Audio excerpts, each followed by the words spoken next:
نبی کریم علیہ الصلوۃ والسلام کو اللہ تعالیٰ نے یہاں پر حکم ارشاد فرمایا کہ قل اعوذ برب الناس، تم کہو کہ میں اس کی پناہ میں آیا جو سب لوگوں کا رب ہے، ملک الناس سب لوگوں کا بادشاہ ہے، الہ الناس سب لوگوں کا خدا ہے، من شر الوسواس الخناس اور اس کے شر سے جو دل میں برے خطرے ڈالے اور دبک کر رہے، الذی یوسوس فی صدور الناس وہ لوگ جو دلوں میں وسوسے ڈالتے ہیں، من الجنت والناس جن اور آدمی۔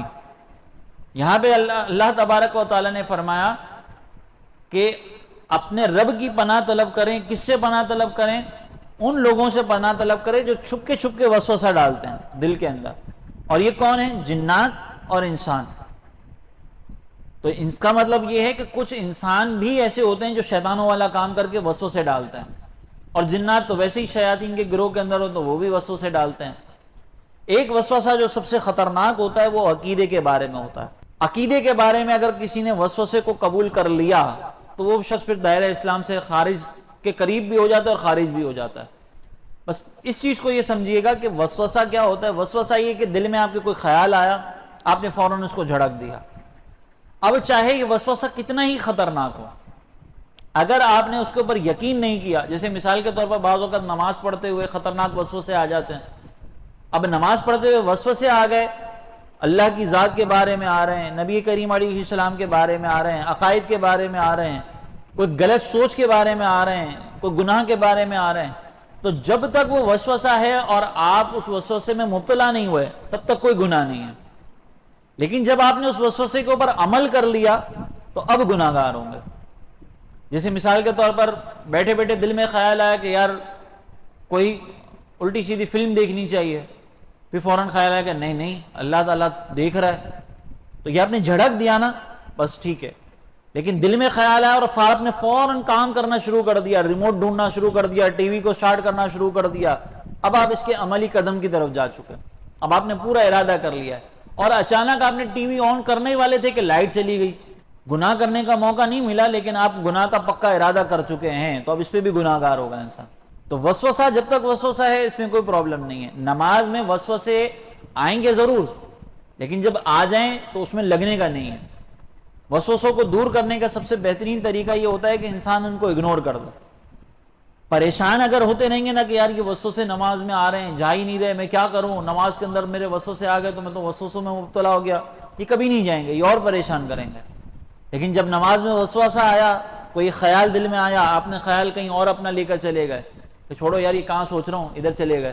کبھی کعبے کے بارے میں سوچیں کہ میں کعبے کے سامنے کھڑا ہوں، صورتوں کا ترجمہ یاد ہو تو اس کی طرف چلے جائیں، ادھر توجہ کر لیں۔ تو وسوسے کے پیچھے پریشان ہو جائیں گے، اس کو دور کرنے کی کوشش اس طرح کریں گے کہ ٹینشن لے جائیں کہ بس کسی طریقے سے ہی دور ہو جائے، وہ نہیں دور ہوگا۔ اگنور کرتے رہیں گے تو وسوسے دور ہو جائیں گے۔ اور پھر ایک بس آخر میں ایک بات کہ وسوسہ ڈالنے والے جنات بھی ہیں، شیطان بھی ہیں۔ تو جس طریقے سے جنات سے بچنا ہے اس طرح شیطانوں سے بھی انسانوں سے بھی بچنا ہے۔ اب یہ جو انسان ہے نا، یہ بد عقیدہ لوگ بھی ہو سکتے ہیں، یہ سو کالڈ پڑھے لکھے لبرلز بھی ہو سکتے ہیں، یہ ہر طرح کا وہ بندہ ہو سکتا ہے جو آپ کو دین سے بیزار کرنے کے لیے تیار ہو۔ آپ کے ذہن میں الٹے سیدھے خیالات ڈالیں گے، آپ کہیں گے کہ یار یہ بات تو صحیح کر رہا ہے، اور فوراً پھر ہم اس کے بارے میں سوچنے لگ جائیں گے۔ جیسے کہا جاتا ہے کہ بھائی مسجد میں بوری آپ اس وقت، مسجد میں سیمنٹ کی بوری آپ اس وقت دیں جب آپ کے محلے میں جو ہے نا وہ آٹے کی بوری کا کوئی مستحق نہ ہو۔ اب ہم کہیں گے یار بات کتنی اچھی کی ہے، پر غریبوں کی مدد تو ہمیں پہلے کرنی چاہیے، تو پھر صرف غریبوں کی مدد یہاں پہ کیوں کرنی چاہیے؟ یعنی جیسے ہی آپ کے دل میں خیال ہے کہ مسجد میں مجھے سیمنٹ کی بوری دینی ہے تو آپ فوراً جو ہے وہ غریب کا خیال کر لیں۔ پیزا کھا رہے ہیں تب غریب کو ایک روٹی بھی نہیں دینی، آپ کے شادی بیاہ کے موقع پر قورمے بن رہے ہیں، چرگے بن رہے ہیں، تکے مر رہے ہیں، تو غریب کے گھر میں دال بھی نہیں بھجوانی۔ اور تب جب تک آپ کے ذہن میں مسجد میں سیمنٹ دینے کا خیال نہ آئے تب تک غریب بھلے بھوکا مر جائے، لیکن آپ کو جیسے ہی مسجد کے اندر سیمنٹ دینے کا خیال آئے فوراً غریب کے گھر میں آٹے کا ٹرک لے کے کھڑے ہو جائیں گے، بھائی یہ لے تیرے لیے آٹا۔ ایسی باتیں ہمارے یہاں پہ کرتے ہیں اور ہم لوگ فوراً سننے کے بعد کہتے ہیں یار یہ بات تو صحیح کر رہا۔